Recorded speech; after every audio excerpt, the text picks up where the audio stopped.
கடலூரில் தனியார் ரசாயன தொழிற்சாலையின் சுவர் இடிந்து விழுந்ததில் கட்டுமான ஊழியர் உள்பட 2 பெண்கள் பரிதாபமாக உயிரிழந்தனர். சிப்கான் பகுதியில் செயல்பட்டு வரும் தனியார் ரசாயன தொழிற்சாலையில் ஏராளமானவர்கள் பணியாற்றி வருகின்றனர். இந்நிலையில் தொழிற்சாலையின் சுவர் எதிர்பாராத நேரத்தில் இடிந்து விழுந்தது. இந்த விபத்தில் சிக்கி கட்டுமான பெண் தொழிலாளி இளமதி என்பவர் சம்பவ இடத்திலேயே பரிதாபமாக உயிர் துறந்தார். இந்திரா என்ற பெண் படுகாயங்களுடன் மீட்கப்பட்டு கடலூர் அரசு மருத்துவமனையில் அனுமதிக்கப்பட்டார். தொடர்ந்து அவரும் சிகிச்சை பலனின்றி உயிரிழந்ததாக அறிவிக்கப்பட்டது. இதற்கிடையில் சம்பவம் தொடர்பாக முதுநகர் காவல்துறையினர் விசாரணை மேற்கொண்டு வருகின்றனர். சென்னை மாநகராட்சி உதவி ஆணையர் என கூறி மேயர் பிரியா பெயரை பயன்படுத்தி தனியார் கணினி பயிற்சி நிறுவனத்தில் வசூல் வேட்டை செய்த மர்ம நபரை போலீசார் தேடி வருகின்றனர். அம்பத்தூரில் உள்ள குளோபல் டெக் என்ற பெயரில் கணினி பயிற்சி நிறுவனத்தை தொடர்பு கொண்ட ஒருவர் பிரகாஷ் என்று தன்னை அறிமுகப்படுத்தி உரிமையாளர் ஷேக் முகமது அலியிடம் பேசியதாக தெரிகிறது.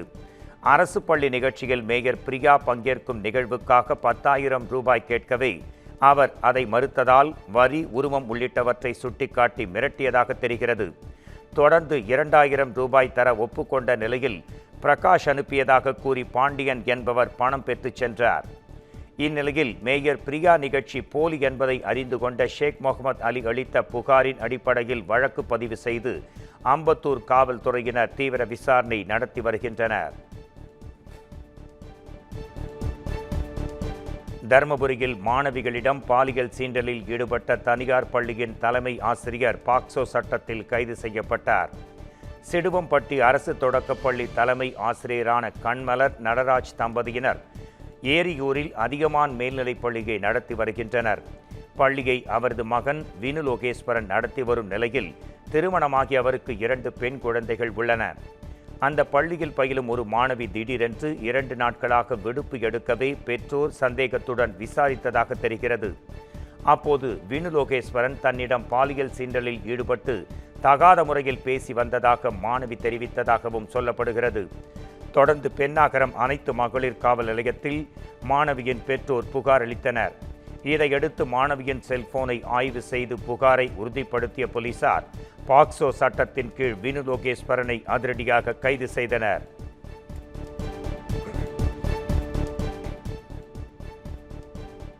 கோவையில் அரசு பள்ளியில் மாணவிகளிடம் ஆசிரியர்கள் பாலியல் சீண்டலில் ஈடுபட்டதாக கூறப்பட்ட நிலையில் வீடியோ எடுத்ததாக சொல்லப்படும் ஆசிரியை போலீசாரிடம் விசாரணைக்கு நேரில் ஆஜரானார்.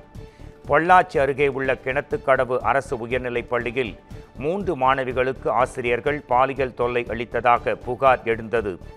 வீடியோ வெளியானதாக கூறப்பட்ட நிலையில் 585 மாணவிகளிடம் போலீசார் விசாரணை மேற்கொண்டனர். தொடர்ந்து இந்த சம்பவத்தில் குற்றம் சாட்டப்பட்ட ஆசிரியர்கள் கிணத்துக்கடவு காவல் நிலைய போலீசார் முன் நேரில் ஆஜராக வேண்டும் என கூறி சம்மன் அனுப்பப்பட்டது. மேலும் அரசு தரப்பு வழக்கறிஞர் மற்றும் காவல்துறை உயரதிகாரிகள் கலந்து பேசி ஆலோசித்து இந்த வழக்கு குறித்து மேலும் விசாரணை செய்யப்படும் என்றும் காவல்துறையினர் தெரிவித்தனர். அதன் அடிப்படையில் வீடியோ எடுத்ததாக சொல்லப்படும் ஆசிரியை போத்தனூர் காவல் நிலையத்தில் விசாரணைக்கு ஆஜரானார்.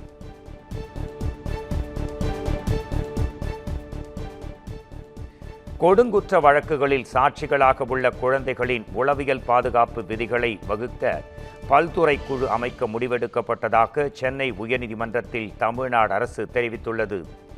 கோவையில் சரவணகுமார் என்பவர் தனது சகோதரியை வெட்டி படுகொலை செய்ததாக விசாரணை நடத்தப்பட்டது. சம்பவத்தை கொலை செய்யப்பட்டவரின் 8 வயது மகள் நேரில் கண்ட நிலையில் அவரது சாட்சியின் அடிப்படையில் சரவணகுமாருக்கு தண்டனை விதிக்கப்பட்டது. இவ்வழக்கு மீண்டும் விசாரணைக்கு வந்தபோது நீதிபதிகளின் அறிவுறுத்தலின் பேரில் சாட்சிகளாக உள்ள குழந்தைகளின் மனநலனை கண்டறிய காவல்துறையினர், ஆசிரியர்கள் உள்ளிட்டோருக்கான விதிகளை வகுக்க நடவடிக்கை எடுக்கப்பட்டுள்ளதாக அரசு தரப்பில் தெரிவிக்கப்பட்டது. அதன்படி உள்துறை செயலாளர் தலைமையில் நடத்தப்பட்ட கூட்டத்தில் குழந்தைகளை உளவியல் ரீதியாக பாதுகாப்பது தொடர்பாக வழிகாட்டு விதிகளை வகுக்க பல்துறை அடங்கிய குழு அமைக்க முடிவெடுக்கப்பட்டதாகவும் கூறப்பட்டது. தொடர்ந்து 29ஆம் தேதிக்கு வழக்கை ஒத்திவைத்த நீதிபதிகள் விரைவாக வழிமுறைகளை உருவாக்குமாறு வலியுறுத்தினர். மதுரையில் நடைபெற்ற தமிழக வெற்றிக் கழக மாநாட்டில் வெற்று கூச்சல்களும் ஆரவாரங்களும் மட்டுமே இருந்ததாக விடுதலை சிறுத்தைகள் கட்சி தலைவர் திருமாவளவன் விமர்சித்துள்ளார். சென்னை விமான நிலையத்தில் செய்தியாளர்களை சந்தித்த அவர், தமிழக வெற்றிக் கழகம் நடத்திய 2வது மாநாட்டில் உருப்படியான எந்தவித கொள்கை கோட்பாடும் இல்லை என்றும் ஆக்கப்பூர்வமான செயல் திட்டம் இல்லை என்றும் கூறியிருக்கிறார். திமுக வெறுப்பு என்பதே அந்த மேடையில் உமிழ்ந்த அரசியல் என்றும் ஆட்சிக்கு வருவோம் என்று ஆர்ப்பரித்த பகல் கனவை கூச்சலாக முழங்கிய முழக்கமாகவே இருந்ததாகவும் குறிப்பிட்டுள்ளார். 2 மாநாடு நடத்தியும் கட்சி கொள்கைகள் என்னவென்று தமிழக வெற்றிக் கழகத்தினருக்கே புரியவில்லை என்பதை உறுதிப்படுத்தியிருப்பதாகவும், விஜயின் பேச்சில் ஆக்கப்பூர்வமான கருத்தும் கருத்தியலும் இல்லை என்றும் அவர் குற்றம் சாட்டினார். தென் மாவட்டங்களில் ஆணவ கொலைகள் அதிகரித்திருக்கின்றன. அந்த மண்ணில் நின்று கொண்டு ஆணவ கொலைகள் கூடாது என்று சொல்ல என்ன தயக்கம்?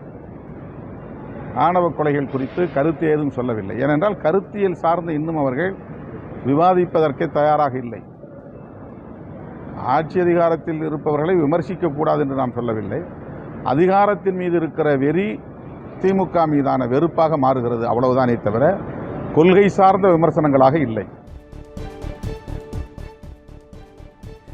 இதுவரை கொள்கையை அறிவிக்காத தமிழக வெற்றிக் கழக தலைவர் விஜய் பண்பாடற்ற முறையில் பேசி வருவதாக திராவிடர் கழக தலைவர் கி. வீரமணி குற்றம் சாட்டியிருக்கிறார். தஞ்சையை அடுத்த வல்லத்தில் கி. வீரமணி செய்தியாளர்களை சந்தித்தார். அப்போது பாஜகவை காப்பதற்காக தமிழ்நாட்டில் சில அரசியல் கட்சிகள் பணியாற்றி வருவதாக விமர்சனம் செய்தார். அரசியலுக்குள் புதிதாக வந்த விஜய் தனது கொள்கையை இதுவரை சொல்லவில்லை என்று கூறினார். முதலமைச்சரை எப்படி அழைப்பது என்று கூட தெரியாமல் திரைப்பட வசனங்களை மாநாட்டில் பேசிச் சென்றதாகவும் அவர் கடுமையாக விமர்சித்துள்ளார். யார் ஓய்வு பெற்று வந்தது, யார் ஓய்வு பெறாமல் வந்தது, யார் விருப்ப ஓய்வு கொடுத்தது என அந்தந்த துறையில் ஆராய்ச்சி நடைபெற்று வருவதாகவும் கி. வீரமணி குறிப்பிட்டார். தென்காசி அரசு மருத்துவமனையில் நெஞ்சுவலி சிகிச்சைக்காக சென்றவர் மனைவி கண்முன்னே உயிரிழந்த விவகாரத்தில் மருத்துவர்கள் மீது உறவினர்கள் குற்றம் சாட்டுகின்றனர். நடுவக்குறிச்சியைச் சேர்ந்த செல்லதுரை என்பவர் நெஞ்சுவலி காரணமாக சங்கரன்கோவில் அரசு மருத்துவமனையில் அனுமதிக்கப்பட்டார். மருத்துவரை பார்க்க காத்திருந்த நேரத்தில் நாற்காலியில் அமர்ந்தவாறே அவர் மயங்கிய நிலையில் மருத்துவர்கள் அவரை பரிசோதித்ததில் செல்லதுரை ஏற்கனவே உயிரிழந்தது தெரிய வந்தது. இதை கேட்ட மனைவியும் குடும்பத்தினரும் காதறி எழுந்தது கண்போரை கரையச் செய்தது. இந்நிலையில் அவசர சிகிச்சைக்காக சென்றவரை மருத்துவர்கள் காக்க வைத்து காலம் தாழ்த்தியதால் பலி நடந்ததாக உறவினர்கள் குற்றம் சாட்டினர்.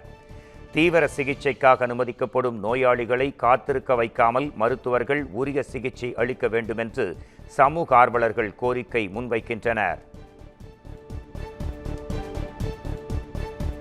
காஞ்சிபுரத்தில் குண்டும் குழியுமாக சாலை இருப்பதால் செவிலிமேடு பாலாறு பாலத்தில் நீண்ட தூரம் வாகனங்கள் வரிசை கிட்டி நின்ற ட்ரோன் காட்சிகள் வெளியாகியுள்ளன.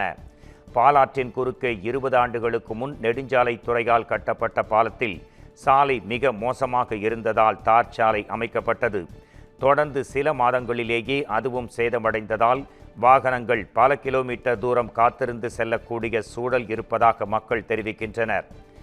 அருகே 100 கோடி ரூபாய் மதிப்பில் புதிய பாலம் கட்ட 5 மாதங்களுக்கு முன் பூமி பூஜை போடப்பட்டும் எவ்வித நடவடிக்கையும் எடுக்கப்படவில்லை என கூறப்படுகிறது. இதனால் நாள்தோறும் வாகனங்கள் நீண்ட தூரத்திற்கு அணிவகுத்து நின்று செல்லும் நிலை தொடர்வதாகவே தெரிகிறது. இது தொடர்பான ட்ரோன் காட்சிகளும் தற்போது வெளியாகியுள்ளன.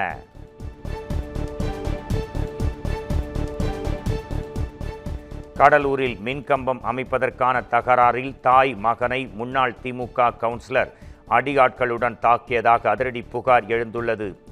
கோணாங்குப்பத்தைச் சேர்ந்த அருண்குமார் என்பவர் தனது விவசாய நிலத்தின் அருகே மின்கம்பம் அமைக்கப்படுவது தொடர்பாக மின்வாரியத்துறை அதிகாரிகளிடம் மனு அளித்ததாக தெரிகிறது. இதனை ஒப்புக்கொண்டு ஆய்வு செய்த பின்னரே மின்கம்பம் அமைக்கப்படும் என அதிகாரிகள் கூறியதாகவும் சொல்லப்படுகிறது. இதற்கிடையில் முன்னாள் திமுக கவுன்சிலர் கோவிந்தசாமியும் அவரது ஆதரவாளர்களும் சம்பந்தப்பட்ட இடத்தில் மின்கம்பத்தை அமைக்க ஏற்பாடு செய்ததாக புகார் எழுந்தது. இதனை தட்டி கேட்டு வீடியோ எடுத்து கொண்டிருக்கும் போதே அருண்குமாரும் அவரது தாய் கலாவும் கொடூரமாக தாக்கப்பட்டனர். தொடர்ந்து இருவரும் விருத்தாச்சலம் அரசு மருத்துவமனையில் அனுமதிக்கப்பட்டனர். இதற்கிடையில் சம்பவம் தொடர்பான காட்சிகள் தற்போது வெளியாகி அதிர்ச்சியை உருவாக்கியிருக்கின்றன.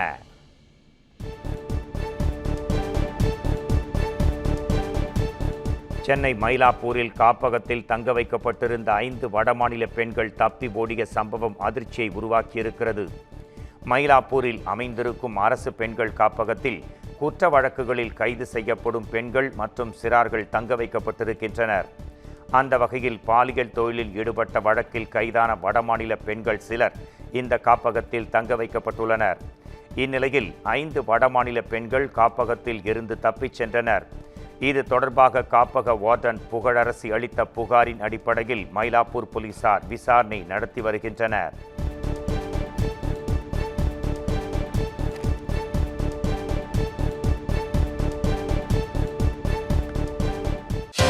நலம் காக்கும் ஸ்டாலின், உங்கள் குடும்பத்தின் நலன் அரசின் பொறுப்பு.